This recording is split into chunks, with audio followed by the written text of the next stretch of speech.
Тука е погребан Сергеј Котако.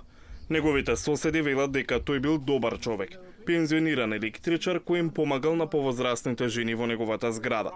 За време на двомесечната тешка битка тука минатото лето, паѓале бомби, а при еден напад не успел да се засолни. Локалното население вели дека сите во градот се познаваат и го познавале Котако. Ну, просто война нас как-то все... Војната некако не сближи. Овде не остана речиси никој. Предходно тука имаше меѓу 11 и 12 илјади жители. Сега има само околу 2000. Кога доаѓа хуманитарна помош, сите одиме на исто место по неа. Градот е воена зона од 2014 година и голем дел од населението избега по инвазијата на Русија минатата година.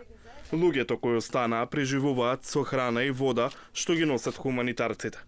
Котако е еден од многуте кој во градот е закопан на привремените гробишта, кои се на градини и полиња.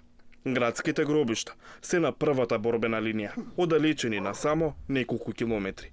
Во градот, тенкови и артилерија се скриени зад стамбените згради, но ни беше кажано да не снимаме. Постојано се слуша гранатирање од двете страни. Зашто это все? Со што го заслуживме ова? Ова е единственото прашање што го имам. Истото прашање постојано го поставувам. Зошто ги мачат обичните луѓе? Военото време ги поттикнува патриотите низ Украина. Многумина ја подржуваат идејата за борба до целосна победа или пораз.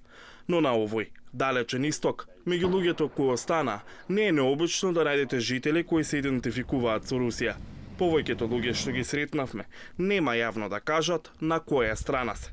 Галина, сепак, отворено вели дека не е грижа кој ќе победи, ако пристанат пукотниците. Сакам само мир и спокој, вели таа.